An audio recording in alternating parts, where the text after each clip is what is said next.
சுதந்திர தின விழாவுக்கும் குடியரசு தின விழாவுக்கும் என்ன வித்தியாசம்னு யாருக்காவது தெரியுமா?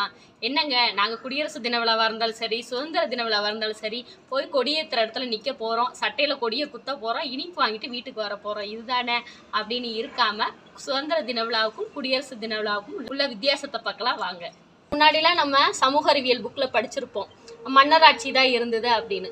மன்னர் எவ்வளியோ மக்கள் அவ்வளி. மன்னர் என்ன சொன்னாலும் நம்ம கேட்டுதான் ஆகணும். அவங்க நல்லது சொன்னாலும் கேட்டுதான் ஆகணும், கெட்டது சொன்னாலும் கேட்டுட்டு செஞ்சுதான் ஆகணும்.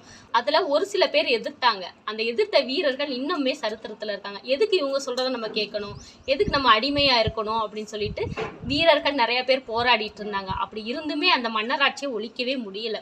இப்படி இந்தியாவுக்குள்ளேயே ஒற்றுமை இல்லாம தனித்தனி நாடா பிரிஞ்சு கிடக்கே, இந்த சந்தர்ப்பத்தை நம்ம பயன்படுத்திக்குவோம்னு சொல்லிட்டு ஆங்கிலேயர்கள் அவங்க நாட்டுல இருந்து நம்ம இந்திய நாட்டுக்கு நம்மள 300 வருஷமா அடிமைப்படுத்திட்டு இருந்தாங்க. அப்பதான் நம்ம மக்களுக்கு புரிஞ்சது, ஏன் இப்படி அடிமைப்பட்டு இருக்கணும், வெளிநாட்டுக்காரன்ட்ட நம்ம ஏன் இப்படி அடிமைத்தனமா இருக்கணும், நம்ம சுதந்திரமா இருக்கணும் அப்படின்றதுக்காக நிறைய சுதந்திர போராட்ட தியாகிகள் சேர்ந்துதான் நமக்கு ஆகஸ்ட் 15ஆம் தேதி 1947 சுதந்திரம் வாங்கி கொடுத்தாங்க. இது சுதந்திர தினம். அதாவது சுதந்திர போராட்ட தியாகிகளை நினைவு கூற விதமா கொண்டாடுறதுதான் இந்த சுதந்திர தினம். நம்ம நாட்டுக்கு சுதந்திரம் கிடைச்சதுக்கு பிறகுதான் நம்ம ஒவ்வொருத்தவங்களா யோசிக்க ஆரம்பிச்சாங்க. மக்கள் தனித்துவமா சுதந்திரமா செயல்படணும் அப்படின்னா அவங்களுக்கு சில சட்டத்திட்டங்கள் தேவை.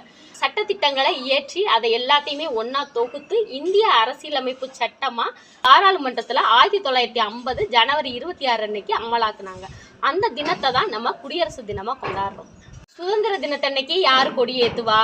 மக்களோட பிரதிநிதியான பிரதமர் கொடியேற்றுவாங்க. எங்க கொடியேற்றுவாங்க? டெல்லியில இருக்கக்கூடிய செங்கோட்டையில கொடியேற்றுவாங்க. கீழே இருக்கக்கூடிய மாநிலங்கள்ல யாரு கொடியேற்றுவா?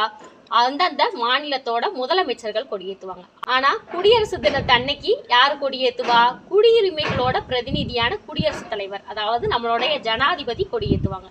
எங்க கொடியேற்றுவாங்க? செங்கோட்டையில கிடையாது, டெல்லியோட ராஜ வீதியில கொடியேற்றுவாங்க. குடியரசு தினத்தன்னைக்கு ஒவ்வொரு மாநிலத்துக்குள்ளே அதுக்குரிய பொறுப்பு ஆளுநர்கள் தான் கொடியேற்றுவாங்க, முதலமைச்சர்கள் கொடியேற்ற மாட்டாங்க.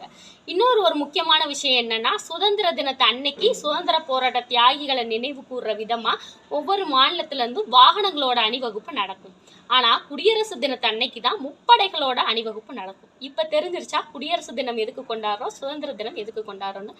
எல்லாத்துக்குமே குடியரசு தின வாழ்த்துக்கள். நன்றி.